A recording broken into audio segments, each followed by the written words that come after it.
Cinema മേഖലയിലെ സ്ത്രീകൾക്ക് നിഷേധമുണ്ടോ?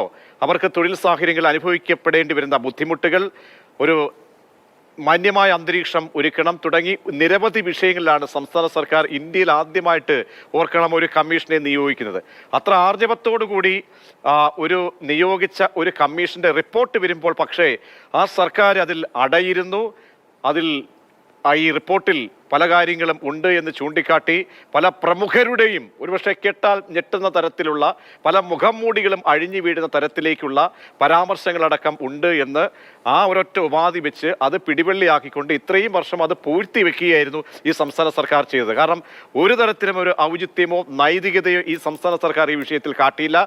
ഒടുവിൽ നമ്മുടെ വനിതകളായിട്ടുള്ള താരങ്ങൾ, നടികൾ, ചലച്ചിത്ര പ്രവർത്തകരൊക്കെ തന്നെ ഉണർന്നെണീറ്റുകൊണ്ടാണ് ഈ വിവരാവകാശ കമ്മീഷനിലേക്ക് പോരാട്ടം നടത്തിയത്. അങ്ങനെ വിവരാവകാശ കമ്മീഷൻ ഒടുവിൽ ഇക്കാര്യത്തിൽ ഒരു ഉത്തരവ് പുറപ്പെടുവിക്കുമ്പോൾ ഇനിയെങ്കിലും ആത്മാർത്ഥത കാട്ടി സർക്കാർ ഈ റിപ്പോർട്ട് പുറത്തേക്ക് വിടുമോ, അതല്ല ഇനിയും ഒളിച്ചുകളികൾ നടത്തുമോ, സ്വകാര്യതയിലേക്ക് കടക്കുന്ന തരത്തിലേക്കുള്ള നിഷ്ഠകൾ, നിബന്ധനകൾ എന്തായാലും ഈ കമ്മീഷൻ വെച്ചിട്ടുണ്ട്. അതല്ലാതെ പുറത്തേക്ക് വരുന്ന വിവരങ്ങൾ സിനിമാ മേഖലയെ ഉൾക്കിടിലം കൊള്ളിക്കുന്നതാണോ, കൊടുങ്കാറ്റടിപ്പിക്കുന്നതാണോ, ഒരു ശുദ്ധീകരണത്തിന്, സമഗ്ര ശുദ്ധീകരണത്തിന് വഴിവെക്കുമോ എന്നതാണ് വളരെ പ്രധാനപ്പെട്ട ചോദ്യം. MA നിഷാദ് സംവിധായകൻ നമ്മുടെ തത്സമയം ചേരുന്നുണ്ട്. സജി നന്ദിയാട്ട് നിർമ്മാതാവ് ഈ ചർച്ചയിൽ പങ്കുചേരുമെന്ന് അറിയിച്ചിരുന്നു. പക്ഷേ അദ്ദേഹം ഇപ്പോൾ വിളിച്ചറിയിക്കുന്നത് വിലക്കുണ്ട് എന്നാണ്. ആരുടെ വിലക്കെന്നോ എന്ത് വിലക്കെന്നോ അറിയില്ല. അത് പിന്നീട് ചർച്ചയ്ക്കിടയിൽ വിവരം കിട്ടുമെങ്കിൽ അറിയിക്കാം. വിനു കിരിയത്ത് തിരക്കഥാകൃത്തും ചേരുന്നുണ്ട്.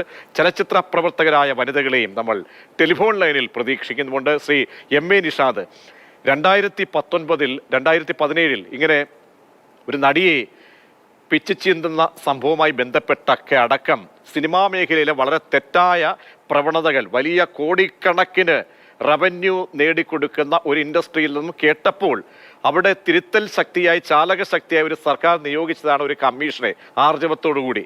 ആ കമ്മീഷന്റെ തുടർന്നുള്ള റിപ്പോർട്ടുകൾ എന്താണെന്നോ എങ്ങനെയാണെന്നോ ആർക്കെതിരെയാണെന്നോ ഒന്നും അറിഞ്ഞിരുന്നില്ല. ഈ നിമിഷവും നമ്മൾ അറിയുന്നില്ല. അതിന് വഴിവെക്കുന്നത് ഈ ഹേമ കമ്മീഷന്റെ റിപ്പോർട്ടിനെ ചൊല്ലി ഇപ്പോൾ വിവരാവകാശ കമ്മീഷൻ പുറത്തുവിടുന്ന ഉത്തരവാണ്. അതുവഴി കാര്യങ്ങൾ നേരത്തെ ആമുഖമായി പറഞ്ഞതുപോലെ റിലീസാകുമോ ഈ റിപ്പോർട്ട് എന്ന പ്രതീക്ഷ താങ്കൾക്കുണ്ടോ? അങ്ങനെ ഒരു റിലീസ് ഉണ്ടാവുമെങ്കിൽ എന്തായിരിക്കാം ഒരു ശുദ്ധീകരണത്തിലേക്ക് വഴിവെക്കുന്ന കാര്യങ്ങളെന്നാണ് സിനിമാ മേഖലയുമായി വളരെ കാലം അടുത്ത് നിൽക്കുന്ന ഒരു സംവിധായകൻ എന്ന നിലയിൽ താങ്കൾക്ക് തോന്നുന്നത്? അല്ല, തീർച്ചയായിട്ടും നമ്മൾ ഇതിൽ രണ്ട് ഭാഗമുണ്ട്. സർക്കാർ ഇങ്ങനെ ഒരു തീരുമാനമെടുത്തപ്പോൾ സ്വാഭാവികമായിട്ട് അത് ശ്ലാഘനീയം തന്നെയാണ്. അത് നമ്മൾ കാണാതെ പോകരുത്. സിനിമാ രംഗത്ത് നടക്കുന്ന പ്രവണതകൾ, തെറ്റായ പ്രവണത തീർച്ചയായിട്ടും വനിതകൾക്കെതിരെയുള്ള അതിക്രമങ്ങളോ അല്ലെങ്കിൽ ജെൻഡർ ഇക്വാലിറ്റി, അതുപോലെ തന്നെ ഇത്തരം വേതന വ്യവസ്ഥകളിലൊക്കെ അത് പാലിക്കുന്നുണ്ടോ, ഈ വിഷയങ്ങളെല്ലാം കണക്ക് കൂട്ടിക്കൊണ്ട് സർക്കാർ ആർജവത്തോടു തന്നെയാണ് ഒരു കമ്മിറ്റി രൂപീകരിച്ചത്. ആ കമ്മീഷൻ എന്തായാലും അതിൻ്റെ റിപ്പോർട്ട് സമർപ്പിച്ചു. അപ്പോൾ താങ്കൾ പറഞ്ഞതുപോലെ ഇത് സർക്കാർ അടയിരിക്കുന്നതൊന്നുമല്ല. താങ്കൾ മനസ്സിലാക്കേണ്ട ഒരു കാര്യം, റൈറ്റ് ടു ഇൻഫർമേഷൻ ആക്ട് അനുസരിച്ച് നമുക്ക് വ്യക്തികളുടെ സ്വകാര്യതകൾ ഒരിക്കലും പബ്ലിഷ് ചെയ്യാൻ പറ്റില്ല. അതൊരു വസ്തുത തന്നെയാണ്. പാർഷ്യലായിട്ട് മാത്രമേ നമ്മൾ ഇത്തരം കാര്യങ്ങളൊക്കെ പുറത്തേക്ക് കൊണ്ടുവരാൻ പറ്റത്തുള്ളൂ. അപ്പോൾ നമ്മളിപ്പോൾ ഇരയാക്കപ്പെടുന്നവരുണ്ടെങ്കിൽ ഇരയെന്ന് പോലും പറയാൻ പാടില്ലാത്തൊരു സാഹചര്യമാണ്, അറിയാമല്ലോ. അപ്പോൾ സ്വാഭാവികമായിട്ടും അതിൻ്റേതായിട്ട് പരിമിതികൾ ഉണ്ടെങ്കിൽ പോലും വിവരാവകാശ കമ്മീഷൻ ഇപ്പോൾ പുറപ്പെടുവിച്ചിരിക്കുന്ന ഉത്തരവ് പ്രകാരം തീർച്ചയായിട്ടും ഇത് താങ്കൾ സൂചിപ്പിച്ച പോലെ റിലീസ് ചെയ്യുക തന്നെ ചെയ്യും. ഇതിൻ്റെ വിശദാംശങ്ങൾ പൊതുജനങ്ങൾക്ക് അറിയാനുള്ള അവകാശമുണ്ട്. കാര്യം എന്താണെന്ന് ഇപ്പോൾ ഒരു കശുവണ്ടി ഫാക്ടറിയിൽ തൊഴിലെടുക്കുന്ന സ്ത്രീകൾ, അവിടെ എന്ത് നടക്കുന്നു, അവർക്ക് എന്തൊക്കെ ബുദ്ധിമുട്ടുകളുണ്ടോ, ഏതെങ്കിലും തരത്തിൽ ചൂഷണം ചെയ്യപ്പെടുന്നുണ്ടോ എന്ന് പറയുന്നത് പോലെ തന്നെ ഓരോ വ്യക്തിയും പൈസ മുടക്കി ടിക്കറ്റ് എടുത്ത് കാണുമ്പോൾ സ്വാഭാവികമായിട്ടും ഈ ഇൻഡസ്ട്രി നിലനിൽക്കുന്നത് പ്രേക്ഷകരുടെ ഒറ്റ കടാക്ഷം കൊണ്ടാണ്. പ്രേക്ഷകർ തിയേറ്ററിൽ വന്നില്ലെങ്കിൽ, അല്ലെങ്കിൽ പ്രേക്ഷകർ സിനിമയിൽ നിന്ന് മുഖം തിരിച്ച് നിന്നാൽ ഈ ഇൻഡസ്ട്രി മുന്നോട്ട് പോവില്ല. അതൊരു വസ്തുത തന്നെയാണ്.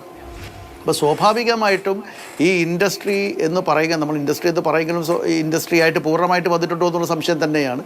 എങ്കിൽ കൂടിയും ഈ വ്യവസായം തന്നെ പറയാൻ ഞാൻ ആഗ്രഹിക്കുകയാണ്. അവിടെ ഇത്തരം കാര്യങ്ങൾ ഉണ്ടാകുമ്പോൾ ഈ സർക്കാർ ഒരു തീരുമാനമെടുത്തു, ഒരു കമ്മിറ്റി രൂപീകരിച്ചു. ആ കമ്മിറ്റിയിൽ പ്രബലരായിട്ടുള്ള ആളുകളുണ്ടായിരുന്നു. അവരെല്ലാവരും അതിൻ്റെ ഒരു റിപ്പോർട്ട് സമർപ്പിച്ചു. റിപ്പോർട്ട് സമർപ്പിക്കുമ്പോൾ അതിൻ്റേതായിട്ടുള്ള ചില ബുദ്ധിമുട്ടുകൾ ഞാൻ മനസ്സിലാക്കിയിടത്തോളം എന്ന് പറഞ്ഞാൽ, ഞാൻ ആദ്യം സൂചിപ്പിച്ച പോലെ ഒരു വ്യക്തിയുടെ സ്വകാര്യതകൾ നമുക്കൊരിക്കലും പബ്ലിഷ് ചെയ്യാൻ പാടില്ല. അങ്ങനത്തെ വല്ലതും ഉണ്ടോ ഇല്ലയോ നമുക്കറിയില്ല. കമ്മിറ്റി റിപ്പോർട്ട് നമ്മൾ ആരും വായിച്ചിട്ടില്ല, താങ്കളും വായിച്ചിട്ടില്ല, ഞാനും വായിച്ചിട്ടില്ല. അത് റൈറ്റ് ടു, അതായത് ഒരു നമ്മുടെ ഭരണഘടന നൽകുന്ന മുന്നോട്ട് വയ്ക്കുന്ന ഒരു അവകാശമാണ്. അതിനപ്പുറത്തേക്ക് ഒരുപാട് കാര്യങ്ങൾ ഒരുപാട് വേദനയുടെ അംശങ്ങൾ, തെറ്റിൻ്റെ ഒരുപാട് അംശങ്ങളൊക്കെ പലരും പേര് വെളിപ്പെടുത്താതെ അല്ലെങ്കിൽ പലരും ഭയപ്പെടുക തന്നെ ചെയ്തിട്ട് ഭയപ്പെട്ടുകൊണ്ട് പിന്മാറി പ്രതികരണം നടത്താതെ അല്ലെങ്കിൽ വിവരങ്ങൾ കൈമാറാതെ എന്നൊക്കെ നമുക്കറിയാം. അങ്ങനെയൊക്കെ തന്നെ നൽകിയിട്ടുണ്ട്, പേര് പറയണ്ട. പക്ഷേ ഇവിടെ ഇങ്ങനെ അടിഞ്ഞുകൂടിയിട്ടുള്ള മലീമസമായ സാഹചര്യങ്ങൾ എന്താണ് എന്നുള്ളത് ഇതൊക്കെയാണ്. അതിൻ്റെ ഒരു ആകത്തുക വെച്ച്, കാരണം ആരുടെയും പേരൊന്നും പറയണ്ട, ആകത്തുക വെച്ച് മനസ്സിലാക്കുകയും അത് മുന്നിൽ നിർത്തി ഈ 5 വർഷക്കാലം, കഴിഞ്ഞ 19-നാണല്ലോ സമർപ്പിക്കുന്നത്, ഈ 5 വർഷക്കാലം എന്തെങ്കിലും ഒരു നീക്കം ഈ സാംസ്കാരിക വകുപ്പിൻ്റെ ഭാഗത്തു നിന്നോ ഈ സർക്കാരിൻ്റെ ഭാഗത്തു നിന്നോ ഉണ്ടായിട്ടുണ്ടോ? എനിക്കറിയില്ല, അതുകൊണ്ട് ചോദിച്ചു, അങ്ങേക്ക് വിവരമുണ്ടെങ്കിൽ. തീർച്ചയായിട്ടും ഈ വിഷയങ്ങളെ പറ്റിയൊക്കെ 2-3 തവണ ചർച്ചകൾ നടന്നിട്ടുണ്ട്. ഇപ്പോൾ എല്ലാ കാര്യങ്ങളും നമുക്കോ നിങ്ങൾക്കോ അറിയില്ല. സ്വാഭാവികമായിട്ടും കമ്മിറ്റിക്ക് അകത്ത് എന്താണ് സംഭവിച്ചിരിക്കുന്നത്, അതിനകത്തുള്ള റിപ്പോർട്ട് എന്താണെന്ന് എനിക്കറിയില്ല, താങ്കൾക്കും അറിയില്ല. അത് ആ റിപ്പോർട്ട് പുറത്തു വന്നാലേ പറ്റത്തുള്ളൂ. അപ്പോൾ ഏതായാലും ആ റിപ്പോർട്ട് പുറത്തു വിടാൻ വിവരാവകാശ കമ്മീഷൻ ആവശ്യപ്പെട്ടിരിക്കുകയാണ്. ഗവൺമെൻറ് സെക്രട്ടറി അത് ഉറപ്പുവരുത്തണമെന്ന് പറഞ്ഞിരിക്കുകയാണ്. സ്വാഭാവികമായിട്ടും അത് പുറത്ത് വരിക തന്നെ ചെയ്യും. അത് പുറത്ത് വന്ന ശേഷം അതിൽ കൊടുങ്കാറ്റാണോ മന്ദമാരുതലാണോ എന്ന് നമുക്കിപ്പോൾ പറയാൻ പറ്റില്ല. പക്ഷേ ജെൻഡറൽ ഇനീക്വാലിറ്റി അങ്ങനെ സംഭവിച്ചിട്ടുണ്ടോ, അല്ലെങ്കിൽ സ്ത്രീകൾക്ക് തൊഴിലിടങ്ങളിൽ അവർക്ക് നേരിടുന്ന പ്രശ്നങ്ങൾ, അവരുടെ ബുദ്ധിമുട്ടുകൾ, വേതനം ഉൾപ്പെടെയുള്ള കാര്യങ്ങൾ, അപ്പോൾ അതിലൊക്കെ ഒരു ശാശ്വതമായ പരിഹാരം ഉണ്ടാക്കാൻ വേണ്ടി തന്നെ വളരെ പോസിറ്റീവായിട്ടാണ് സർക്കാർ ഇതിനെ അപ്രോച്ച് ചെയ്തിട്ടുള്ളത്. ആ പോസിറ്റീവ്നെസ് കൂടി നമ്മൾ കാണണം. നമ്മളൊരു കാര്യത്തിൽ വിമർശിക്കുമ്പോൾ അതിൻ്റെ മറ്റൊരു വശവും കൂടി നിങ്ങൾ കാണണമെന്നൊരു വിനീതമായ അഭ്യർത്ഥന എനിക്കുണ്ട്. ഇപ്പോൾ തീർച്ചയായിട്ടും ഇതിപ്പോൾ പുറത്തു വരാൻ പോവുകയാണ്. അത് വന്നു കഴിയുമ്പോഴേ തുടർ ചർച്ചകൾക്ക് തന്നെ കാര്യമുണ്ടോ എന്ന് ഞാൻ വിശ്വസിക്കുന്നു. അതിൻ്റെ അപാകതകൾ എന്തെങ്കിലും ഉണ്ടോ, അതിലെന്താണ് സംഭവിച്ചിരിക്കുന്നത്, അതിനി എന്താണ് നടപടിയെടുക്കാൻ പോകുന്നത്, ഇതൊക്കെയാണ് നമ്മൾ ഉറ്റുനോക്കേണ്ടത്. തീർച്ചയായും മടങ്ങിയെത്താം. ശ്രീ വിനു കിരിയത്ത്, കാരണം വർഷങ്ങളായി താങ്കൾ സിനിമാ മേഖലയിൽ നിൽക്കുന്ന ഒരു ചലച്ചിത്ര പ്രവർത്തകരാണ്, ഒപ്പം ഈ തിരക്കഥാകൃത്താണ്. ഈ വിഷയത്തിൽ, കാരണം സർക്കാർ ഇത്രയും കാലം ഇത് നേരത്തെ എം എ നിഷാദ് പറഞ്ഞത് പരിമിതികൾ ഉണ്ടായിരിക്കാം, പക്ഷേ ഇതിലെ കണ്ടന്റുകളൊന്നും പുറത്തേക്ക് വന്നിട്ടില്ല. അപ്പോൾ ആരെയൊക്കെയോ സംരക്ഷിക്കാൻ വേണ്ടി ആയിരുന്നോ എന്നൊക്കെ ചോദ്യങ്ങൾ ഈ സിനിമാ മേഖലയിൽ നിന്നുള്ള ആളുകൾ തന്നെ പലരും ഉന്നയിക്കുന്നുണ്ട്. WCC ആയാലും വനിതകളൊക്കെ തന്നെ പോരാട്ടം നടത്തിയതാണ്. അവരൊക്കെ തന്നെ, ഈ പരാതിക്കാരൊക്കെ തന്നെ ഇവിടേക്ക് വിവരാവകാശ കമ്മീഷനിലേക്ക് പോകുമ്പോൾ കമ്മീഷൻ കാണുകയാണ് ഇതിലൊരു കണ്ടന്റ് ഉണ്ട് എന്ന്. കാരണം കമ്മീഷൻ പറയുന്നതാണ് സ്വകാര്യത എന്നത് മാനിക്കപ്പെടേണ്ടതാണ്. ആ സ്വകാര്യതയ്ക്ക് അപ്പുറത്തേക്കുള്ള കാര്യങ്ങൾ അറിയിക്കണം. അതിന് ജൂലൈ 25 വരെ ഒരു ഡെഡ് ലൈൻ കൊടുത്തിരിക്കുകയാണ്. അത് പുറത്ത് വരട്ടെ, അത് അറിയാനുള്ള അവകാശമല്ലേ ഇത്? കാരണം സിനിമാ മേഖലയിൽ നമ്മളൊക്കെ എല്ലാ ആളുകളും, കാരണം ഈ ലക്ഷോപലക്ഷം വരുന്ന ആളുകളൊക്കെയും ഓരോ വ്യക്തിയും ഈ സിനിമാ മേഖലയുടെ കൂടി ഒരർത്ഥത്തിൽ ഭാഗവാക്കാണ്. അപ്പോൾ ആ സിനിമയിൽ സംഭവിക്കുന്ന കാര്യങ്ങൾ, തെറ്റായ കാര്യങ്ങളുണ്ടെങ്കിൽ നമ്മുടെ വനിതാ പ്രവർത്തകർക്ക് അനുഭവിക്കുന്ന വളരെ അങ്ങേറ്റത്തെ ബുദ്ധിമുട്ടുകൾ, ഇതൊക്കെ അറിയേണ്ടതല്ലേ? അതിനൊക്കെ ഒരു പ്രതിവിധി വേണ്ടേ? ആ നിലയ്ക്ക് ഇന്നത്തെ ഈ ഉത്തരവ് ഒരു പൊളിച്ചെഴുത്തതിന്, ഒരു ശുദ്ധീകരണത്തിന് വഴിവെക്കുമെന്ന പ്രതീക്ഷ താങ്കൾക്കുണ്ടോ? അതല്ല നേരത്തെ വരെ പറഞ്ഞതുപോലെ സ്വകാര്യത ആണ് മാനദണ്ഡമെങ്കിൽ മറ്റേതെങ്കിലും തരത്തിൽ ഈ റിപ്പോർട്ട് പുറത്തു വരാതിരിക്കാൻ ആരെങ്കിലും നീക്കം നടത്തുമോ? എന്താണ് താങ്കൾ കരുതുന്നത്? 2017 WCC ഇങ്ങനെ ഒരാവശ്യം ഉന്നയിച്ചത്. 2019 5000 പേജുള്ളൊരു റിപ്പോർട്ടാണ് ശാരദാമയെ എടുത്തു പറയാൻ കാരണം അവരൊരു ചലച്ചിത്ര മേഖലയിലുള്ള ഒരു ലേഡി എന്നുള്ള നിലയ്ക്ക് ശാരദാമ ഉൾപ്പെടെ 5000 പേജുള്ള ഒരു റിപ്പോർട്ട് കൊടുത്തിട്ട് ഇപ്പൊ 2024 ആയിരിക്കുന്നു. നമുക്ക് വേറൊരു സത്യം നമുക്ക് പറയാതിരിക്കാൻ പറ്റില്ല. ഈ 2022, 23, 24 സിനിമാ മേഖലയിൽ പീഡന കേസുകൾ പുറത്തു വന്നു. ഇപ്പോഴും അത് കേസായിട്ട് പലരും നടക്കുന്നു. ഈ അടുത്ത കാലത്ത് 3 മാസം മുമ്പ് വരെ ഒരു സംവിധായകന്റെ പേരിൽ ഒരു പീഡന കേസ് വരുന്നുണ്ട്. അപ്പോ ഇത് എന്തുകൊണ്ട് ഇത്രയും വർഷം വൈകുന്നു? എന്തിനു വേണ്ടിയിട്ടാണ് ഇങ്ങനെ ഒരു കമ്മീഷൻ നിയമിച്ചത്? ഒരു സത്യം ഇത് ശുദ്ധീകരിക്കുക. ഇപ്പൊ പ്രജീഷ് പറഞ്ഞ പോലെ ശുദ്ധീകരിക്കാനാണെങ്കിൽ ഇതിപ്പോ ഉള്ള ഒരു വലിയൊരു കുഴപ്പമെന്ന് വെച്ചാൽ സിനിമാ മേഖലയ്ക്ക് മൊത്തം നാണക്കേടാണ്. ഇതിൽ മാന്യമായി ജീവിക്കുന്ന സിനിമാ മേഖലയിലെ പുരുഷന്മാരും സ്ത്രീകളും ഉണ്ട്, ഇല്ലേ? അപ്പൊ അത് അവരെ മുഴുവൻ ബാധിക്കുന്ന ഒരു പ്രശ്നമാണ്. അതുകൊണ്ട് ശരിക്കും പറഞ്ഞാൽ ഇത് വളരെ നേരത്തെ ചെയ്യണമായിരുന്നു. അപ്പൊ 5 വർഷത്തോളം ഇത് കാത്തിരിക്കേണ്ട കാര്യമില്ലായിരുന്നു. പിന്നെ ഈ ലൈംഗിക ചൂഷണം സിനിമാ മേഖലയിൽ മാത്രമല്ല കേട്ടോ, പല നമ്മൾ സർക്കാർ ഓഫീസുകളിൽ പോലും നമ്മൾ കേൾക്കുന്നുണ്ടല്ലോ. എത്രയോ രാഷ്ട്രീയ പാർട്ടികളുടെ ഓഫീസിൽ കേൾക്കുന്നില്ലേ? അപ്പോ ഇതിനെല്ലാം പിന്നെ ലിംഗസമത്വം എന്നൊക്കെ പറയുന്നില്ലേ, ഇപ്പൊ ഇവിടെ സ്ത്രീകൾക്ക് മാത്രമൊന്നും അല്ല കേട്ടോ. 2 തരം ഭക്ഷണം വിളമ്പുന്ന ലൊക്കേഷൻ ഇല്ലേ സിനിമയില്? 2 തരം ഭക്ഷണങ്ങൾ വിളമ്പുന്നത് ഞാൻ കണ്ടിട്ടുണ്ടല്ലോ. സൂപ്പർ താരങ്ങൾക്ക് ഒരു ഫുഡ്, അല്ലാത്തവർക്ക് മറ്റൊരു ഫുഡ് ഇല്ലേ? സൂപ്പർ താരങ്ങൾക്ക് സ്പെഷ്യൽ കുക്ക്. അപ്പം ഈ 2 വേർതിരിവ് സിനിമയിൽ പണ്ടേ ഉണ്ട്. അതിനുമൊക്കെ നമ്മുടെ ഇത് മാത്രമല്ല, അന്നത്തിൽ പോലും വിവേചനം കാണിക്കുന്നുണ്ട് നമ്മുടെ ഇൻഡസ്ട്രി. അപ്പൊ ഇതിനെല്ലാം ഒരു മാറ്റം അനിവാര്യമാണ് തീർച്ചയായിട്ടും. ഇപ്പോഴത്തെ ഈ തീരുമാനം, പിന്നെ കുറച്ചുപേരുടെ സ്വകാര്യത എന്ന് പറയുന്നില്ലേ, ഈ സ്വകാര്യത ഒക്കെ ഇരകളുടെ വീട്, ബാക്കി പ്രതികളുണ്ട് അവരുടെയൊക്കെ പേര് പുറത്ത് വരട്ടെ. ഇല്ലെങ്കിൽ കുഴപ്പമൊന്നും ഇതാ ഇത് ആർക്കും പ്രശ്നമൊന്നും ഇല്ലല്ലോ എന്ന് വിചാരിക്കും. അല്ലെങ്കിൽ അവര് നേരിട്ട് കേസ് കൊടുക്കട്ടെ. പിന്നെ ഒരു അങ്ങയിലേക്ക് ഒന്ന് മടങ്ങിയെത്താൻ ദീദി ദാമോദരൻ, ചലച്ചിത്ര സിനിമാ പ്രവർത്തക, നമ്മോടൊപ്പം ടെലിഫോൺ ലൈനിൽ ചേരുന്നുണ്ട്. ശ്രീമതി ദീദി ദാമോദരൻ, നമ്മൾ ഇന്നിപ്പോൾ ഉണ്ടായിരിക്കുന്ന ഈ വിവരാവകാശ കമ്മീഷനുടെ ഈ ഇടപെടലും വരുന്ന ഉത്തരവിനെയും എത്രത്തോളം ശുഭപ്രതീക്ഷയോടുകൂടി തന്നെയാണ് വനിതാ ചലച്ചിത്ര പ്രവർത്തകർ, സിനിമാ മേഖല ഒന്നടക്കം കാണുന്നത് അല്ലെങ്കിൽ കാണേണ്ടത്? അത് വളരെ പോസിറ്റീവായിട്ടുള്ള കാര്യമാണ്. ഇത്ര കാലം വൈകിയതിന്റെ കാരണം സത്യത്തിൽ ബോധ്യപ്പെടുത്തേണ്ടതുണ്ട്. സ്ത്രീകൾക്ക് ഇതിന്റെ തൊട്ടുമ്പ് സംസാരിക്കുന്നവർ പറയുന്ന കേട്ടുകൂടെ പലതരത്തിലുള്ള അസമത്വങ്ങളുണ്ട് എന്ന് പറയുന്നത് കേട്ടു. പക്ഷെ വളരെ ജനറലായിട്ട് സ്ത്രീകളുടെ കാര്യത്തിൽ മാത്രം നമ്മൾ വെച്ചു പുലർത്തുന്ന വിവേചനം ഉണ്ടല്ലോ, അതാണ് ഇതിന്റെ പ്രധാന കൺസേൺ. അറ്റ്ലീസ്റ്റ് ഈ കമ്മിറ്റി റിപ്പോർട്ടിന്റെ കൺസേൺ ആണ്. അല്ലാതെ അവിടെ സൂപ്പർ താരങ്ങൾക്ക് ഭക്ഷണം കൊടുക്കുന്നത് പോലെ ബാക്കിയുള്ളവർക്ക് ഭക്ഷണം കൊടുക്കേണ്ടതുണ്ടോ, അത്തരം കാര്യങ്ങളല്ല ഹേമ കമ്മിറ്റി റിപ്പോർട്ടിന്റെ കൺസേൺ എന്ന് തോന്നുന്നു. ഹേമ കമ്മിറ്റി റിപ്പോർട്ട് ഈ നമ്മുടെ നാട്ടിലുള്ള നിയമവ്യവസ്ഥയ്ക്ക് അനുസരിച്ചായിരിക്കണമല്ലോ ഇവിടുത്തെ എല്ലാ തൊഴിൽ മേഖലയും പ്രവർത്തിക്കേണ്ടത്. അതിൽ നിന്ന് സിനിമയ്ക്ക് മാത്രം ഒരു എക്സെപ്ഷനും ഇല്ല. പക്ഷെ നമ്മൾ കണ്ടുവന്നത് സിനിമാ മേഖലയ്ക്ക് മാത്രം ഒരു വർക്ക് പ്ലേസ് ഉള്ള നിലയ്ക്ക് എക്സെപ്ഷൻ ഉള്ളതുപോലെയാണ് പെരുമാറിക്കൊണ്ടിരിക്കുന്നത്. ഇരുന്നിരുന്നത് എബൌ ദ ലോ പോലെയായിരുന്നു പെരുമാറിക്കൊണ്ടിരുന്നത്.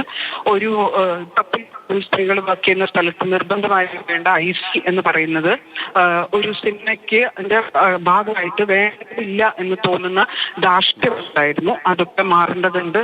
സ്ത്രീകൾക്ക് വുമൺ ഫ്രണ്ട്ലി ആയിട്ടുള്ള തൊഴിലിടം തന്നെ ആയിരിക്കണം സിനിമയും.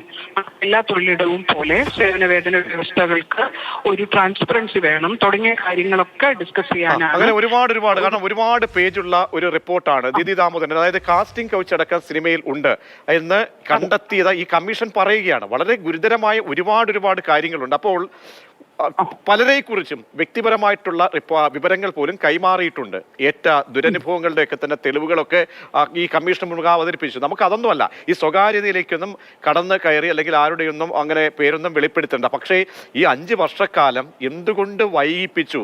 എന്താണ് ഇത് പുറത്തേക്ക് വരാൻ മടി? എന്തായിരുന്നു ഇതിന്റെ ഒരു കാരണം ബോധിപ്പിക്കാനുള്ള ഉത്തരവാദിത്തം സാംസ്കാരിക വകുപ്പിനും സർക്കാരിനും ഇല്ലേ ദീദി ദാമോദരൻ? നമുക്ക് എല്ലാവർക്കും ഉണ്ടല്ലോ. നമ്മളുടെ ടാക്സ് മണി ഉപയോഗിച്ചിട്ടാണല്ലോ 2 കോടിയോളം ചെലവഴിച്ചിട്ട് ഒരു കമ്മിറ്റി രൂപീകരിക്കുകയും അതിന്റെ പ്രവർത്തനം നടക്കുകയും ചെയ്തത്. അതിന്റെ റിപ്പോർട്ട് വരേണ്ടതില്ല എന്ന് നമുക്ക് എങ്ങനെയാണ് തോന്നിയത്? അതിൽ അത്ഭുതമില്ലാത്തത്, വിഷമമുണ്ട്, അത്ഭുതമില്ലാത്തത് കേരളത്തിൽ നിന്ന് പാർലമെന്റിലേക്ക് പോയ സ്ത്രീകളുടെ എണ്ണം പൂർണ്ണമാണ് എന്നത് കൊണ്ട് നമ്മൾ വേറെ അത്തരം നീതിയൊന്നും സ്ത്രീകളുടെ നേരെ ഉണ്ടാകും എന്ന് നമുക്ക് പ്രതീക്ഷിക്കാനൊന്നും ബാക്കിയില്ല. പക്ഷെ ഇത്തരം നിതാന്തമായി ഇത്തരം പോരാട്ടങ്ങളും നമ്മളെ ചോദ്യം ചെയ്യലുകളും ഒക്കെ എപ്പോഴെങ്കിലും ഒക്കെ അതിന്റെ ഫലം കാണും എന്നതിന്റെ തെളിവാണ്. ഇപ്പോഴെങ്കിലും പാർഷ്യലായിട്ടായിരിക്കും, അതും ഇതിന്റെ അവസാന വാക്കാണ് എന്നുള്ള ഒരു തെറ്റിദ്ധാരണയും ഞാനിത് പറയേണ്ടതും എനിക്കില്ല. ഇത് ഓപ്പൺ ഡിസ്കഷന് ഒരു തുറന്ന ഡോക്യുമെന്റ് ആയിട്ട് വെക്കേണ്ടതുണ്ട്. ആ റിപ്പോർട്ടിന്റെ പോരായ്മകൾ ഏതൊക്കെയാണ്, അത് ഇരുത്തിൽ നിർത്തിയിട്ടുള്ള വസ്തുതകൾ ഏതൊക്കെയാണ് തുടങ്ങിയതൊക്കെ ചർച്ചയ്ക്കെങ്കിലും സമൂഹത്തിന്റെ മുമ്പിലെങ്കിലും വരേണ്ടതുണ്ട്. സിനിമാ മേഖലയിൽ മാത്രം പ്രവർത്തിക്കുന്ന സ്ത്രീകളുടെ കാര്യമല്ല, സിനിമയിലേക്ക് വരാൻ ആഗ്രഹിക്കുന്ന, സിനിമയിലേക്ക് പ്രവർത്തന മേഖലയായിട്ട് ഓരോ സ്ത്രീക്കും ഐഡന്റിഫൈ ചെയ്യാൻ പറ്റുന്ന ഒരു തൊഴിലിടമാണ് സിനിമ എന്ന സന്ദേശവും കൂടെ സേഫ് പ്ലേസ് എന്ന് പറയുന്ന വുമൺ ഫ്രണ്ട്ലി ആയിട്ടുള്ള ഒരു സ്ഥലമാണ് സിനിമയും എന്ന് പറയുന്നത് ഒരു പ്രധാന സ്റ്റേറ്റ്മെന്റ് ആണ്. അത് ഇത്തരം റിപ്പോർട്ടുകൾ ഞാൻ പറയുന്ന പോലെ ഇതിന്റെ അവസാന വാക്കല്ല എന്ന് നമുക്കറിയാം. പക്ഷെ അത് ചർച്ചയ്ക്ക് വെക്കുകയും അതിന്റെ പോരായ്മകൾ ചർച്ച ചെയ്യുകയും കൂടുതൽ റിവൈസ്ഡ് ആയിട്ടുള്ള ഫോം വേണമെന്ന് പറയും ഒക്കെ ചെയ്യാവുന്നതാണ്. ഈ നാട്ടിൽ വന്നിട്ട് 5 കൊല്ലം 19 ഡിസംബറിലാണ് ഇത് ടേബിൾ ചെയ്തത്. അത് തൊട്ട് ഇതുവരെ ഇത് പുറത്തു വരേണ്ടതില്ല എന്ന് തോന്നിയപ്പം ആർക്കും നെറ്റ് ചൊളിയാതിരുന്നതും അതിനെതിരെ നമ്മളെല്ലാവരും പ്രശ്നം ഉണ്ടാക്കാതിരുന്നതും ഒക്കെ നേരത്തെ ഞാൻ പറഞ്ഞ അതേ കാരണമാണ്. ഇവിടുന്ന് സ്ത്രീകൾ തീർച്ചയായും ഒരു കാര്യം ദിദിതാമര, ഈ വളരെ ആർജവത്തോടു കൂടി WCC ഒക്കെ അന്ന് ഇതിനു വേണ്ടിയൊക്കെ തന്നെ വാദിച്ച് മുന്നോട്ട് വരുന്ന ഒരു വൈഡ് ഡിസ്കഷനിലേക്കൊക്കെ വരുമ്പോൾ നിങ്ങളുടെയൊക്കെ റോള് എത്രത്തോളം പ്രസക്തമാകും എന്നാണ് പ്രതീക്ഷ ഈ വിഷയത്തിൽ? ഒരുപാട് പേർ അങ്ങനെ പുറത്തേക്ക് ഇറങ്ങി പ്രക്ഷോഭത്തിന് തുല്യമായ രീതിയിലേക്ക് ഇറങ്ങിയതാണ് ഇത്തരം സന്ദർഭങ്ങളിൽ, അവകാശത്തിന് വേണ്ടിയുള്ള പോരാട്ടങ്ങളിൽ. ഇതില് അങ്ങനെ വലിയ ടോൾ ക്ലെയിംസ് ഒന്നും WCC മെമ്പർ എന്നുള്ള നിലയ്ക്ക് ഞാൻ വെക്കുന്നേ ഇല്ല. ഞാൻ പറയുന്നത് WCC റദ്ദാക്കാൻ പറ്റില്ല. WCC എന്ന് പറയുന്നത് സ്ത്രീകളുടെ വോയിസ് ആയിരുന്നു. അത് ഇപ്പോഴും വോയിസ് ചെയ്യുന്ന സ്ത്രീകൾ ഒപ്പം തന്നെ അവർ ഓഡിയബിൾ ആവുന്നത് വരെ സ്വയം വോയിസ് ചെയ്തുകൊണ്ടിരിക്കും. WCCയും അത് തന്നെ തുടരും പറയാണ്ടി. ശരി, വളരെ നന്ദി ദിദിതാമരൻ പ്രതികരിച്ചത്. ശ്രീ MA നിഷാന്ത്, കാരണം ഒരു വൈഡ് ഡിസ്കഷന് ഇത് പരുവപ്പെട്ട ഒരു സാഹചര്യം ഒരുക്കണം. അതിന് സർക്കാരിൻ്റെ ഈ സിനിമാ മന്ത്രിയുടെ ഭാഗത്തു നിന്നും ഒരു പ്രതികരണം വന്നിട്ടില്ല. അദ്ദേഹം പഠിക്കട്ടെ എന്നാണ് പറയുന്നത്. കാരണം അതിൽ ഒരു നയപരമായ ഒരു വിഷയത്തിൻ്റെ ഒരു തലമുണ്ടോ, അതല്ല എന്തുകൊണ്ട് സർക്കാർ ഇതുവരെ വൈകിച്ചു എന്നതിൻ്റെ ഉത്തരവാദിത്തം പറയേണ്ടി വരുന്ന ഒരു സാഹചര്യമുണ്ട് എന്ന് സർക്കാരിന് തോന്നുന്നുവോ? അതല്ല മറ്റാരെയും സംരക്ഷിക്കേണ്ടതുണ്ട്? കാരണം താങ്കൾ സർക്കാരിൻ്റെ ഈ ബുദ്ധിമുട്ടുകൾ ചൂണ്ടിക്കാട്ടിയതുകൊണ്ട് പറയുകയാണ്. സർക്കാരിനും അപ്പുറത്തേക്ക് സർക്കാരിൻ്റെ ബാധ്യത വളരെ പ്രധാനപ്പെട്ടതുമാണ്. ഇത് പുറത്തേക്ക് വരുമ്പോൾ എത്രത്തോളം ഒരു കൊടുങ്കാറ്റായി ഇത് മാറുമെന്നാണ്. കാരണം കാസ്റ്റിംഗ് കൗച്ച് ഉൾപ്പെടെയുള്ള കാര്യങ്ങൾ സംഭവിച്ചിട്ടുണ്ട്. കുറ്റകൃത്യങ്ങൾ, ലഹരി അടക്കം വളരെ പ്രധാനപ്പെട്ട കാര്യങ്ങൾ ഈ കമ്മീഷന് മുൻപാകെ തുറന്നു പറഞ്ഞവരുണ്ട്. പൊട്ടിക്കരഞ്ഞ ആളുകളുണ്ട്. അപ്പോൾ ഒരുപാട് മാറ്റങ്ങൾക്ക് വിധേയമാകുന്ന തരത്തിലേക്ക്, കാരണം എല്ലാവരുടെയും കൂട്ടായ ഒരു ശ്രമം വേണം. ആ നിലയിലേക്ക് ഇന്നത്തെ ഈ ഉത്തരവ് മാറാനുള്ള സാധ്യതയെക്കുറിച്ചാണ് ഞാൻ ചോദിക്കുന്നത്. അല്ല, സർക്കാരിനെ സംബന്ധിച്ചിടത്തോളം സർക്കാരിന് ആരെയെങ്കിലും സംരക്ഷിക്കണമെന്ന് ഞാൻ വിശ്വസിക്കുന്നില്ല. തീർച്ചയായിട്ടും ഇത്തരം കാര്യങ്ങളിലെല്ലാം ഇപ്പോൾ ബഹുമാനപ്പെട്ട മന്ത്രി പറഞ്ഞു വരെ പഠിക്കട്ടെ. ഈ റിപ്പോർട്ട് പുറത്തു വന്നിരിക്കുകയല്ലേ, റിപ്പോർട്ടല്ല, പ്രത്യേകിച്ച് ഈ ഒരു തീരുമാനം പുറത്തു വന്നിരിക്കുകയാണ്. ഉചിതമായ തീരുമാനം ബഹുമാനപ്പെട്ട മന്ത്രി അല്ലെങ്കിൽ സർക്കാർ എടുക്കുമെന്നുള്ള കാര്യത്തിൽ യാതൊരു സംശയമില്ല. ഇത് എനിക്ക് മുമ്പ് സംസാരിച്ച ശ്രീമതി ദീദിയൊക്കെ പറഞ്ഞതുപോലെ ഇതൊരു വൈഡർ റേഞ്ചിൽ തന്നെ ഒരു ചർച്ചയാവേണ്ട വിഷയം തന്നെയാണ്. അതിൽ യാതൊരു സംശയവുമില്ല. കാര്യം ഈ സിനിമാ മേഖലകൾ മാത്രം അടച്ചാക്ഷേപിക്കുന്നതും ശരിയല്ല. എല്ലാ തൊഴിൽ മേഖലകളിലും ഉണ്ട വിഷയങ്ങളെപ്പറ്റി നമ്മൾ ചർച്ച ചെയ്യപ്പെടണം. സിനിമാ മേഖലയാകുമ്പോൾ കൂടുതൽ അത് ഒരു അറ്റൻഷൻ, മീഡിയ അറ്റൻഷൻ മാത്രമല്ല, സാധാരണ ജനങ്ങളുടെ ഇടയിലേക്ക് അത് കൂടുതൽ അറിയുന്നു എന്നുള്ളതാണ്. അപ്പോൾ തീർച്ചയായിട്ടും ഇത് ഏത് തരത്തിലുള്ള അട്രോസിറ്റീസ് സ്ത്രീകൾക്കെതിരായിട്ടുണ്ടെങ്കിലും അത് അഡ്രസ്സ് ചെയ്യപ്പെടേണ്ടത് തന്നെയാണ്. അത് സിനിമാ മേഖലയിൽ ഇത്തരമൊരു വിഷയം വന്നപ്പോൾ ഇങ്ങനെ ഒരു കമ്മിറ്റി രൂപീകരിക്കാൻ, ഒരു കമ്മീഷൻ രൂപീകരിക്കാൻ സർക്കാർ എടുത്ത തീരുമാനത്തെ ഞാൻ ആദ്യം മുതൽ ശ്ലാഘിച്ച് സംസാരിച്ചതിൻ്റെ കാര്യം അതാണ്. അപ്പോൾ അങ്ങനെ ഒരു കമ്മിറ്റി റിപ്പോർട്ട് ഇപ്പോൾ പുറത്ത് വിടണമെന്ന് പറഞ്ഞു. അത് പാർഷ്യലായിട്ട് വിടാൻ പറ്റത്തുള്ളൂ. റൈറ്റ് ടു ഇൻഫർമേഷൻ ആക്ട് അനുസരിച്ച് പരിമിതികളുണ്ട്. അത് പുറത്ത് വിടുമ്പോൾ സ്വാഭാവികമായിട്ട് അതൊരു കൊടുങ്കാറ്റാവുമോ വല്ലതും നമുക്കറിയില്ല. പക്ഷേ ആ റിപ്പോർട്ടിലെ വിഷയം പ്രസക്തമായ ഭാഗങ്ങൾ പുറത്തു വരുമ്പോൾ പൊതുജനത്തിന് അത് അറിയാനുള്ളൊരു അവകാശമുണ്ട് തീർച്ചയായിട്ടും. അപ്പോൾ അതൊരു വലിയൊരു ചർച്ചയ്ക്ക് വഴിതെളിക്കട്ടെ. അതിൽ തിരുത്തൽ ശക്തിയാവട്ടെ. തീർച്ചയായിട്ടും സർക്കാരിൻ്റെ വ്യക്തമായ നിലപാട് അതിനകത്തുണ്ടാവും. സർക്കാർ അതിനകത്ത് ഇടപെടുമെന്നാണ് ഞാൻ പ്രത്യാശിക്കുന്നത്. സർക്കാർ മാത്രമല്ല, പൊതുസമൂഹത്തിൻ്റെ, നമ്മുടെ കൂട്ടത്തിലുള്ള നമ്മളുടെ സഹജീവികളുടെ തോന്നുന്നുണ്ടോ താങ്കൾക്ക്? സർക്കാരിന് എന്തെങ്കിലും ബുദ്ധിമുട്ടുള്ളതായി തോന്നുന്നുണ്ടോ ഈ റിപ്പോർട്ട് പുറത്തേക്ക് വിടുന്നത്? എനിക്കങ്ങനെ ഒരു ബുദ്ധിമുട്ടായിട്ട് ഞാൻ എൻ്റെ വേർഷൻ സംസാരിക്കുകയാണെങ്കിൽ, എൻ്റെ അഭിപ്രായം പറയുകയാണെങ്കിൽ എനിക്ക് അങ്ങനെ ഒരു ബുദ്ധിമുട്ടുണ്ടായിട്ട് തോന്നിയിട്ടില്ല. ഞാനൊരു KSFDCയുടെ ഡയറക്ട് ബോർഡ് മെമ്പറാണ്, സർക്കാരിൻ്റെ ഭാഗത്ത് നിൽക്കുന്ന ഒരാളാണ്. ഇപ്പോൾ സ്വാഭാവികമായിട്ടും അത്തരം ഒരു ഇൻ്റർവെൻഷനും ഇൻ്റർഫിയറൻസും ഒന്നും ഇന്ന് വരെ, ഞാൻ വ്യക്തിപരമായി പറയുകയാണ്, ഇന്ന് വരെ സർക്കാരിൻ്റെ ഭാഗത്തുനിന്നില്ല. സ്വതന്ത്രമായി പ്രവർത്തിക്കാനുള്ള ഒരു അവസരവും സർക്കാർ നൽകിയിട്ടുണ്ട്. അപ്പോൾ അങ്ങനെ ഒരു ഒളിച്ചുകളിയൊന്നും അല്ലെങ്കിൽ അടയിരിക്കുമെന്നൊന്നും താങ്കളുടെ ഭാഷയിൽ പറഞ്ഞാൽ അങ്ങനെയൊന്നും സർക്കാർ എടുക്കുമെന്ന് ഞാൻ കരുതുന്നില്ല. നമുക്ക് ഒട്ടും ബയാസ്ഡ് ആവില്ല. തീർച്ചയായിട്ടും ഈ റിപ്പോർട്ട് പുറത്തു വരുമ്പോഴത്തേക്കിന് വൈഡർ ഏരിയയിൽ, അതാണ് ഇപ്പോൾ ദീദിയൊക്കെ സൂചിപ്പിച്ചത് അല്ലെങ്കിൽ ചൂണ്ടിക്കാണിച്ചത്. വൈഡർ രീതിയിലൊരു ഡിസ്കഷൻ ആവശ്യമുണ്ട്. ചർച്ച ചെയ്യപ്പെടേണ്ട വിഷയങ്ങളാണ്. തിരുത്തൽ നടത്തേണ്ടതാണെങ്കിൽ തീർച്ചയായിട്ടും സിനിമാ രംഗത്ത് തിരുത്തൽ നടത്തും. അതുപോലെ തന്നെ ഇപ്പോൾ നോംസ് അനുസരിച്ച് ഒരു സിനിമാ മേഖലയിൽ പ്രവർത്തിക്കുമ്പോൾ, ഒരു ഷൂട്ടിംഗ് നടക്കുമ്പോൾ ഒരു സർക്കാർ പരിഹാര കമ്മിറ്റി ഉണ്ടാക്കണം എന്ന് പറഞ്ഞു. അത് നിഷ്കർഷമായി പാലിക്കുന്നുണ്ട്. ഇപ്പോൾ കഴിഞ്ഞ എൻ്റെ ഒരു അന്വേഷണത്തിൻ്റെ തുടക്കമെന്ന് സംവിധാനം ചെയ്ത എൻ്റെ ചിത്രത്തിലും അത് പാലിച്ചിരുന്നു. ഒരുപാട് ലേഡി ആർട്ടിസ്റ്റുകൾ അഭിനയിച്ച സിനിമയാണത്. ഇപ്പോൾ സ്വാഭാവികമായിട്ടും ഇത്തരം കാര്യങ്ങളിൽ നമുക്കും ഒരു സിവിക് സെൻസ് ഉണ്ടാവണം. അതുപോലെ തന്നെ ഒരു സാമൂഹ്യ പ്രതിബദ്ധത വേണം. അത് നമ്മൾ കുടുംബത്തോട് മാത്രമല്ല, ഈ സമൂഹത്തോട് വേണം. തീർച്ചയായിട്ടും ഈ ഒരു റിപ്പോർട്ട് പുറത്തു വരിക തന്നെ ചെയ്യും. അതിൻ്റെ പുറകിൽ യാതൊരു സംശയവും വേണ്ട. ആ റിപ്പോർട്ട് വന്നു കഴിയുമ്പോൾ വലിയ തോതിൽ ഇത് ചർച്ച ചെയ്യപ്പെടണമെങ്കിൽ ചർച്ച ചെയ്യപ്പെടേണ്ടത് തന്നെയാണ്. തീർച്ചയായും ശ്രീ വിനോക്കിന് താങ്കൾ നേരത്തെ ഭക്ഷണത്തിന്റെ കാര്യം അതൊരു പക്ഷേ ഒരു സാമൂഹ്യമായിട്ടുള്ള പശ്ചാത്തലത്തിൽ തിരുത്തപ്പെടേണ്ടത് തന്നെയാണ്. അതിനും അപ്പുറത്തേക്കുള്ള ചൂഷണങ്ങൾ പല രീതിയിൽ, പിന്നെ സിനിമാ മേഖലയെ കാർന്നു തിന്നുന്ന വളരെ തെറ്റായ പ്രവണതകൾ, ലഹരി, മറ്റു കുറ്റകൃത്യങ്ങൾ, ഇതൊക്കെ ഉണ്ട്. അല്ലെങ്കിൽ അങ്ങനെയൊക്കെയുള്ള വിഷയങ്ങൾ പോലും വളരെ ജാഗ്രതയോടുകൂടി പ്രതിപാദിച്ചിട്ടുള്ള ഒരു റിപ്പോർട്ട് എന്ന നിലയ്ക്ക് ഇത് പുറത്തേക്ക് വരുമ്പോൾ മറ്റാരുടെയെങ്കിലും മുഖം വികൃതമാകുമോ? അല്ലെങ്കിൽ അങ്ങനെയൊക്കെ എന്തുകൊണ്ടാണ് സർക്കാർ ഇത്രയും കാലം ഇക്കാര്യത്തിൽ ഒരു ജാഗ്രത കാട്ടിയില്ല? കാരണം ഫോളോ അപ്പ് ഉണ്ടായിരുന്നു. ഫോളോ അപ്പ് ഉണ്ടായതുകൊണ്ടാണല്ലോ ഇതിപ്പോൾ ഈ വിവരാവകാശ കമ്മീഷണർക്ക് ഇങ്ങനെ ഒരു ഇടപെടൽ നടത്തേണ്ടി വരുന്നത്. അപ്പോൾ സർക്കാരിനും അറിയാം ഇതിൽ സ്വകാര്യതയുടെ കാര്യങ്ങൾ അത് ലംഘിക്കപ്പെട്ടൂടാ എന്ന്. പക്ഷെ അതിൻ്റെ പരിമിതിക്കുള്ളിലേക്ക് സർക്കാരിനും പറയാമായിരുന്നു. ഇന്ന് വിവരാവകാശ കമ്മീഷൻ എടുത്ത തീരുമാനം നേരത്തെ തന്നെ സർക്കാരിന് ചെയ്യാമായിരുന്നു. കാരണം എത്രയോ പോരാട്ടങ്ങൾ ഈ വനിതാ സംഘടനകൾ നടത്തിക്കൊണ്ടിരിക്കുകയാണ്. എത്ര ദിവസങ്ങളിൽ അത് ചർച്ച ചെയ്യപ്പെട്ടു മാധ്യമങ്ങളിലൂടെ. അതിനുശേഷം എത്രയോ സംഭവങ്ങൾ ഉണ്ടായി. അപ്പോഴൊക്കെ ഒരു തിരുത്തലിൻ്റെ ഒരു ചാലക ശക്തിയായി ഒരു സംഭവം അല്ലെങ്കിൽ ഒരു തലം ഉണ്ടാക്കണമെന്ന് വിചാരിച്ചിരുന്നെങ്കിൽ ആത്മാർത്ഥതയോടെ സർക്കാരിന് ചെയ്യാമായിരുന്നു. അത് എന്തുകൊണ്ടുണ്ടായില്ല എന്ന സംശയങ്ങൾ. കാരണം എം.എ. നിഷാദിന് പരിമിതികളുണ്ട്. താങ്കൾക്ക് എന്താണ് ബോധ്യമാകുന്നത്? നോക്കൂ പ്രജീഷ്, അതാണ് ഞാൻ പറഞ്ഞത്. ഇങ്ങനൊരു സംഘടന ഉണ്ടായത് തന്നെ, WCC എന്നൊരു സംഘടന ഉണ്ടായത് തന്നെ ഗതികെട്ടിട്ടാണ്. ഞങ്ങളെ ഹെൽപ്പ് ചെയ്യാൻ ആരുമില്ല എന്ന് ഒരവസ്ഥ സ്ത്രീകളിൽ, സിനിമയിൽ മേഖലയിൽ നിന്നുള്ള സ്ത്രീകൾ വന്നപ്പോൾ അന്ന് മുതലുള്ള ചർച്ചയിൽ ഞാൻ അവരെ അപ്രിഷിയേറ്റ് ചെയ്യുകയാണ്. ആരെങ്കിലുമൊക്കെ വേണമല്ലോ എപ്പോഴെങ്കിലുമൊക്കെ എന്തെങ്കിലുമൊക്കെ തുറന്നു പറയാൻ. അതിൽ പോലും സ്ത്രീകളിൽ പോലും എതിരഭിപ്രായമുള്ളവരുണ്ടെന്നുള്ളത് നമ്മളെല്ലാം കേട്ടതാണ്. അപ്പൊ ആ WCC 2019 റിപ്പോർട്ട് കിട്ടിയിട്ട് ഇത്രയും വർഷം കാത്തിരുന്നു. സർക്കാരിനോടല്ല പിന്നെ ഇവർക്ക് ആരോടാ പറയാൻ പറ്റുക? സിനിമാ മേഖലയ്ക്ക് സ്വന്തമായി കോടതിയും പോലീസ് സ്റ്റേഷനും തീവ്രത അളക്കുന്ന മെഷീനും ഒന്നും ഇല്ല. അപ്പൊ സർക്കാർ തന്നെയാണ് ഇതിനൊരു പോംവഴി എത്രയും പെട്ടെന്ന് കണ്ടുപിടിച്ച് അത് ചെയ്യുന്നതിന് വരെ ഇത്രയും വർഷം എടുത്തു. പിന്നെ നിഷാദ് പറഞ്ഞ പോലെ ചിലപ്പോൾ ഇത് വലിയ കൊടുങ്കാറ്റോട്ടായിട്ട് വരും. പിന്നെ ഈ റിപ്പോർട്ട് പുറത്തു വന്നാൽ അതിനകത്തുള്ള കുറെയൊക്കെ നമ്മുടെ നാട്ടിലല്ലേ, കുറെയൊക്കെ ലീക്ക് ആയി കഴിഞ്ഞാൽ പലരുടെ മുഖം മൂടി കഴിഞ്ഞ് വീഴും. ഉറപ്പല്ലേ അത്? വിനോക്കിരത്ത് അങ്ങനെ എന്താണ് പറയുന്നത്? കാരണം പലരും പറയുന്നുണ്ട് പലരുടെയും മുഖം മൂടി അഴിഞ്ഞു വീടുമെന്ന് കണ്ടുകൊണ്ട്. കാരണം സർക്കാരിന് അറിയാമല്ലോ ഈ റിപ്പോർട്ട് സർക്കാരിന്റെ കൈവശം എത്തുകയാണല്ലോ. സർക്കാരിന് ഭയമുണ്ട്. അതെന്തായിരിക്കാം അങ്ങനെ? നോക്കൂ, ഇത് എന്തുകൊണ്ട് ഇങ്ങനെ ഒരു ഇഷ്യൂ ഇവിടെ സ്റ്റാർട്ട് ചെയ്ത് പ്രശ്നങ്ങൾ ഉള്ളതുകൊണ്ടാണല്ലോ. ആ പ്രശ്നക്കാരാരാണെന്നുള്ളൊക്കെ ആ റിപ്പോർട്ടിനകത്ത് തീർച്ചയായിട്ടും കാണും. ഓരോരുത്തരുടെ അനുഭവങ്ങൾ പറഞ്ഞതൊക്കെ അതിനകത്ത് ഉണ്ടാവുമല്ലോ.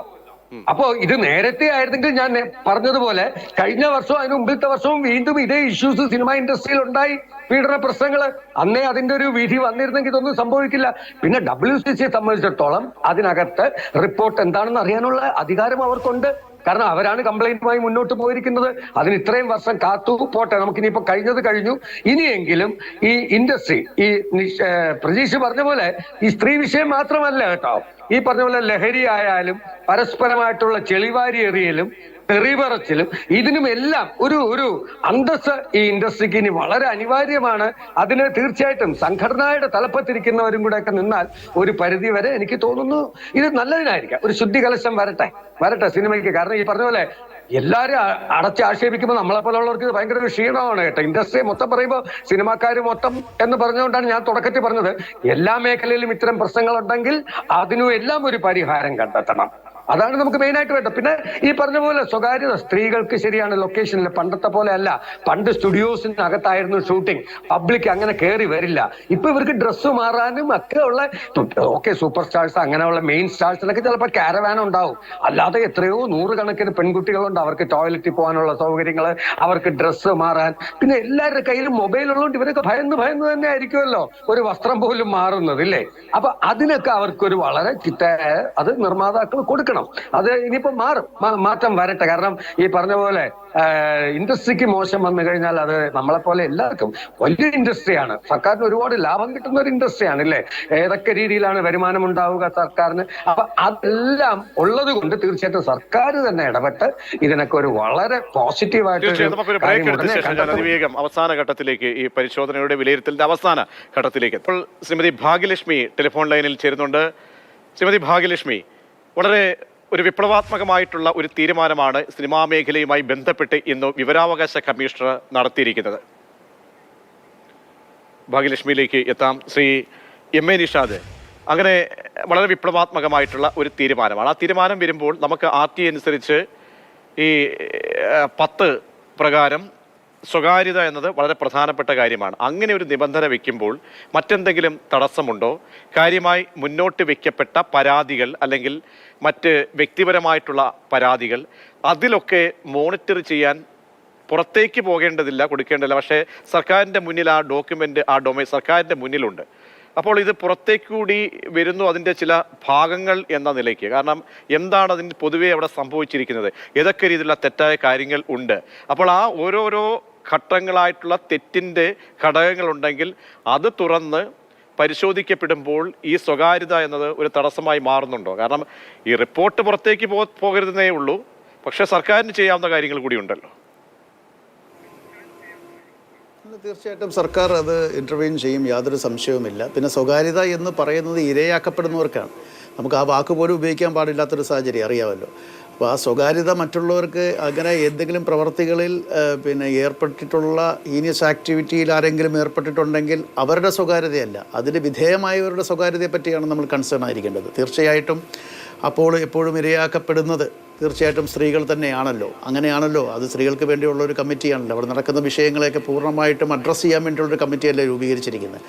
അത് ആ സ്വകാര്യതയാണ് പറ്റി പറയുന്നത്. അത് തീർച്ചയായിട്ടും നമുക്ക് പൊതുസമൂഹത്തിനതിൽ അവരനുഭവിക്കുന്ന ട്രോമ അത് നമ്മൾ കണ്ടതാണ് പല ഘട്ടങ്ങളിലായിട്ടും. അത് നമ്മൾ കണക്കിലെടുക്കേണ്ടതായിട്ടുണ്ട്. സർക്കാരിൻ്റെ മുമ്പിലുള്ള ഏറ്റവും വലിയ പ്രധാന വിഷയവും അത് തന്നെയാണ്. ആ ഒരു വിഷയം വളരെ സൂക്ഷിച്ച് ഹാൻഡിൽ ചെയ്യേണ്ട ഒരു വിഷയം തന്നെയാണ്. അതുകൊണ്ടാണ് സർക്കാർ അതിനെപ്പറ്റി വളരെ ഗഹനമായി ചിന്തിക്കുകയും അതിനെപ്പറ്റി ഒരു ഡീറ്റെയിൽ ആയിട്ടുള്ള റിപ്പോർട്ട് തേടുകയും അതനുസരിച്ച് പ്രവർത്തിക്കുകയും ചെയ്യുന്നത്. അപ്പോൾ താങ്കൾ പ്രതീക്ഷിച്ച് ചോദിച്ചൊരു ചോദ്യം വളരെ പ്രസക്തമായ ചോദ്യമാണ്. കാരണം ഈ റിപ്പോർട്ട് തീർച്ചയായിട്ടും സർക്കാരിൻ്റെ മുമ്പിൽ ഡോക്യുമെൻ്റാണ്.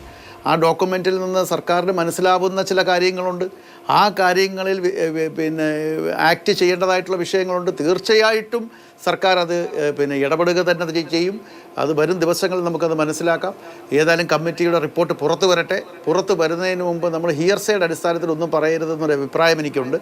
അത് എൻ്റെ വ്യക്തിപരമായ അഭിപ്രായമാണ്. അത് കമ്മിറ്റിയിൽ നിന്ന് പുറത്തു വന്നിട്ട് എന്തൊക്കെ വിഷയങ്ങളാണ് റൈറ്റ് ഇൻഫർമേഷൻ ആക്ട് പ്രകാരം ആർട്ടിക്കിൾ 10 പ്രകാരമല്ലാതെ സെക്ഷൻ 10 പ്രകാരമല്ലാത്ത വിഷയങ്ങൾ നമുക്ക് പുറത്തു വരേണ്ടതാണ്. പൊതുസമൂഹത്തിന് അറിയാനുള്ളൊരു ബാധ്യതയുണ്ട്, അവകാശമുണ്ട്. ഇപ്പോൾ സ്വാഭാവികമായിട്ടും ഇത്തരം കാര്യങ്ങൾ വരുമ്പോൾ തീർച്ചയായിട്ടും സർക്കാർ വളരെ ജനപക്ഷത്ത് നിൽക്കുന്ന സർക്കാരാണ്. സർക്കാർ തീർച്ചയായിട്ടും ഇത് ഇൻ്റർവെൻ ചെയ്യും.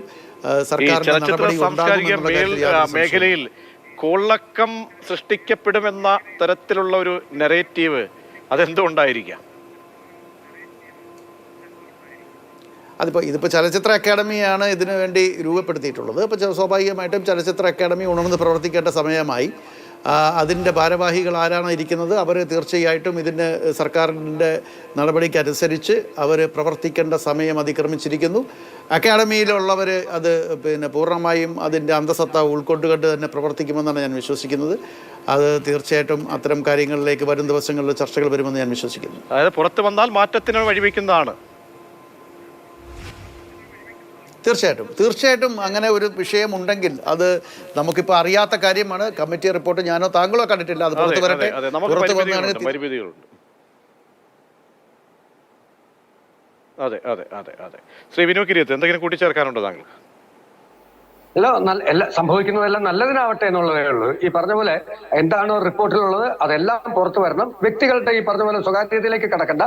പക്ഷെ എന്തൊക്കെയാണ് അതിനകത്തുണ്ടെന്നുള്ളത് വന്നാൽ മാത്രമേ ഇനിയെങ്കിലും അയ്യോ ഇങ്ങനെയൊക്കെ സംഭവിച്ചു, അത് വ്യക്തികൾക്ക് മനസ്സിലാവാതെ എന്നെ ഉദ്ദേശിച്ചാണ്, എന്നെ മാത്രം ഉദ്ദേശിച്ചാണെന്നൊക്കെ പലർക്കും ഒക്കെ തോന്നുകയാണെങ്കിൽ അതൊരു മാറ്റം ഉണ്ടാവട്ടെ അവരിലും എന്ന് മാത്രമാണ് ഞാൻ ഈ അവസരത്തിൽ പറയുന്നത്. വളരെ നന്ദി ശ്രീ വിനു കിരീത്ത്. ഒപ്പം MA നിഷാദ് ഈ ഹേമ കമ്മിറ്റി റിപ്പോർട്ടുമായി ബന്ധപ്പെട്ട് ഇപ്പോൾ കമ്മീഷൻ പുറപ്പെടുവിക്കുന്ന ഉത്തരവുമായി ബന്ധപ്പെട്ട വിലയിരുത്തൽ നടത്തിയത്. എന്തായാലും സംവിധായകൻ വിനയന്റെ പ്രതികരണം കൂടി ഇപ്പോൾ വരികയാണ്. ജസ്റ്റിസ് ഹേമ കമ്മിറ്റി റിപ്പോർട്ട് ഇതുവരെ പുറത്തുവിടാത്തതിനെ കുറിച്ച് സാംസ്കാരിക മന്ത്രി സജി ചെറിയാൻ മറുപടി പറയണമെന്ന് സംവിധായകൻ വിനയൻ രൂക്ഷമായ ഭാഷയിൽ ആവശ്യപ്പെടുകയാണ്. മലയാള സിനിമയിൽ ദിവ്യന്മാരോ ആൾദൈവങ്ങളോ ഇല്ല. കമ്മിറ്റിയുടെ ശുപാർശകൾ നടപ്പിലാക്കാൻ ചലച്ചിത്ര അക്കാദമിയെയാണ് സർക്കാർ ചുമതലപ്പെടുത്തിയതെന്നാൽ അക്കാദമി നിഷ്പക്ഷമല്ലെന്ന് എല്ലാവർക്കും അറിയാമെന്നും വിനയൻ മാതൃഭൂമി ന്യൂസിനോട് പറഞ്ഞ ആ വാക്കുകൾ കൂടി കേൾക്കാം. 5 വർഷത്തിന് ശേഷമാണ് ഹേമ കമ്മീഷൻ റിപ്പോർട്ട് ഇപ്പോൾ പുറത്തുവിടാനായിട്ട് വിവരാവകാശ കമ്മീഷനാണ് നിർദ്ദേശം കൊടുത്തിരിക്കുന്നത്. നടിയെ ആക്രമിച്ച കേസിൻ്റെ പശ്ചാത്തലത്തിലാണ് ഈ അന്വേഷണം കാണുന്നത്. ഈ തീരുമാനത്തെ എങ്ങനെ കാണും? ജസ്റ്റിസ് ഹേമ കമ്മീഷൻ റിപ്പോർട്ട് കൊടുത്ത കാലം മുതൽ എന്നെപ്പോലുള്ളവർ പറയുന്നത് പുറത്തു വിടണം എന്ന് തന്നെയായിരുന്നു. കാരണം അതിലെന്താണ്, 1 കോടി രൂപയോളം സർക്കാർ മുടക്കിയൊരു റിപ്പോർട്ടുണ്ടാക്കി ഞാനും ആ കമ്മീഷനിൽ 3 പ്രാവശ്യം ജസ്റ്റിസ് ഹേമ വിളിച്ചിട്ട് പോയിരുന്നയാളാണ്. ആരെങ്കിലും ടാർണിഷ് ചെയ്യുന്ന രീതിയിലുള്ള വ്യക്തി വിദ്വേഷം തീർക്കുകയോ അങ്ങനെയൊക്കെ ഉണ്ടെങ്കിൽ അത് നോക്കിയിട്ട് പ്രസിദ്ധീകരിച്ചാൽ മതി. പക്ഷേ ഈ റിപ്പോർട്ട് ഉണ്ടാക്കാനായിട്ട് ഇടപെട്ട സർക്കാരിന് ആ സാംസ്കാരിക വകുപ്പിന് പൂർണ്ണമായ ആത്മാർത്ഥതയുണ്ടെങ്കിൽ കുറഞ്ഞ പക്ഷം ആ റിപ്പോർട്ടിൻ്റെ പഠിച്ചിട്ട് അതിനകത്തെ കുഴപ്പം പിടിച്ച കാര്യങ്ങൾ പഠിച്ചിട്ട് അതില്ലാതാക്കാനുള്ള ഒരു ശ്രമമെങ്കിലും സർക്കാരിൻ്റെ ഭാഗത്തുനിന്ന് ഉണ്ടാകണമായിരുന്നു. അതുണ്ടായിട്ടില്ല. എന്തോ ഒരു ആൾക്കാരുടെ മുന്നിൽ ഒരു ഷോ കാണിക്കുന്ന രീതിയിൽ റിപ്പോർട്ട്, ആ റിപ്പോർട്ട് ഉണ്ടാക്കിയവർ ഒത്തിരി കഷ്ടപ്പെട്ടതല്ലേ 3 പേര്. ഒരു കൂട്ടം ആൾക്കാർ അവരുടെ ഒരു മൊണോപ്പൊളി വെച്ചിട്ട് ഹൈറാർക്കി വെച്ചിട്ട് ഇഷ്ടമില്ലാത്തവർക്ക് പടം ചെയ്യിക്കാൻ അനുവദിക്കുകയൊക്കെ ചെയ്യുന്നത് വളരെ മോശമായ കാര്യമാണ്. അതിന് ചിലപ്പം മറ്റുള്ള സ്റ്റേറ്റുകളിൽ ഉണ്ടോയെന്ന് എനിക്കറിയില്ല. ഉണ്ടെങ്കിൽ പോലും ഇവിടെ അതിനൊരു പുതുമയാർന്ന ഒരു നിയമ സംവിധാനമായിരുന്നേനെ. പക്ഷേ നടന്നില്ല. എന്ന് മാത്രമല്ല, എനിക്ക് തോന്നുന്നത് ജസ്റ്റിസ് ഹേമ കമ്മീഷൻ അക്കാഡമിയോട് അതിൻ്റെ ഒരു മധ്യസ്ഥനായിട്ട് നിന്നിട്ട് എന്തൊക്കെ ചെയ്യാനാണ് പറഞ്ഞത്. നമ്മുടെ ചലച്ചിത്ര അക്കാദമിയൊന്നും അങ്ങനെ ഒരു നിഷ്പക്ഷ സംഭവമല്ലെന്ന് അതിനകത്തെ പ്രധാനപ്പെട്ട നേതാക്കന്മാർ തന്നെ അതിനകത്ത് തെളിയിച്ചിട്ടുണ്ട്. അതുകൊണ്ട് എനിക്ക് ഇത് പുറത്തുവിടാനായിട്ടിപ്പോൾ വിവരാവകാശ കമ്മീഷൻ കൊടുത്ത ഈ വിധിയോട് ഭയങ്കര സന്തോഷമാണ്. വെളിവരട്ടെ, ഇതിലും വലിയ സംഭവങ്ങൾ വന്നിട്ട് അതിന് മറുപടി പറയട്ടെ അത്തരം ആൾക്കാർ എന്നാണ് എൻ്റെ അഭിപ്രായം. ഇതുപോലുള്ള പ്രധാന ജുഡീഷ്യൽ കമ്മീഷൻ റിപ്പോർട്ടുകളെല്ലാം പുറത്തു വന്നിട്ടുണ്ട്. ഇവിടെ വിവരാവകാശ സർക്കാരിന് കൊടുത്ത് അത് റിജക്റ്റ് ചെയ്തിട്ട് വിവരാവകാശ കമ്മീഷനിൽ പോകേണ്ടി വന്നു. 5 വർഷമായി. എന്തിനാണ് ഇങ്ങനെ സർക്കാർ ഭയക്കുന്നത്? അല്ലെങ്കിൽ ഇത് പുറത്തു വിടാതിരിക്കാൻ സർക്കാരിന് എന്താണ് ഇത്ര താല്പര്യം? സർക്കാരിന് എന്താണ് താല്പര്യമെന്ന് അവരോട് തന്നെ ചോദിക്കണം. ഇപ്പോഴത്തെ സാംസ്കാരിക വകുപ്പ് മന്ത്രി നമ്മുടെ സജി ചെറിയാൻ ഉത്തരം പറയട്ടെ എന്നാണ് എനിക്ക് പറയാനുള്ളത്. ഏതായാലും മലയാള സിനിമയിൽ അങ്ങനെ വലിയ ദിവ്യന്മാരോ ആൾദൈവങ്ങളോ ഒന്നും ഇല്ലല്ലോ ഇവർ ഭയക്കാൻ. ഭയങ്കര വോട്ട് ബാങ്കോ എല്ലാം ഉണ്ടോ എനിക്കറിയില്ല. എനിവേ, ഈ ഒരു തീരുമാനത്തിന് ശേഷമെങ്കിലും സാംസ്കാരിക വകുപ്പ് കുറച്ചുകൂടി നിഷ്പക്ഷമായ ഒരു നിലപാടെടുത്ത് കാര്യങ്ങൾ ചെയ്യുമെന്നാണ് എൻ്റെ അഭിപ്രായം. ആ റിപ്പോർട്ടിൻ്റെ ഒരു അന്തസത്ത പോലും വെളിയിൽ വിടാനായിട്ട് സർക്കാർ തയ്യാറാകുന്നില്ല. അപ്പോൾ സർക്കാരിന് ആത്മാർത്ഥമായ ഒരു ചിന്തയില്ല. അല്ലെ സർക്കാർ എന്തൊക്കെയോ അഡ്ജസ്റ്റ്മെൻറ്റ് വിളിച്ച് കളിക്കുകയോ കൂട്ടു നിൽക്കുന്നു എന്നാണ് എനിക്ക് തോന്നുന്നത്. തീർച്ചയായും അങ്ങനെ സംവിധായകൻ വിനയൻ പറഞ്ഞതുപോലെ ഈ സർക്കാരിന് എന്താണ് ഇക്കാര്യത്തിൽ പ്രത്യേക താല്പര്യം? എന്തിനു വേണ്ടി ഈ 5 വർഷക്കാലം ഈ റിപ്പോർട്ട് മറച്ചുവെച്ചു? ഒടുവിൽ ഇത് കമ്മീഷനിലേക്ക് അടക്കം പോകേണ്ടി വന്നു. കമ്മീഷനിലേക്ക് പോകുമ്പോഴും ഇനി ഒരു ഉത്തരവുണ്ടാകുമ്പോഴും എന്തായിരിക്കാം ഇനി സർക്കാരിൻ്റെ സമീപനം? പൂർണ്ണ ആത്മാർത്ഥതയോടുകൂടി ഇതിലൊരു ഇടപെടൽ നടത്തുമോ? എന്തായാലും മന്ത്രി ഈ വിഷയത്തിൽ എങ്ങനെ പ്രതികരിക്കുമെന്നൊക്കെ നമുക്ക് കാത്തിരുന്ന് കാണാം.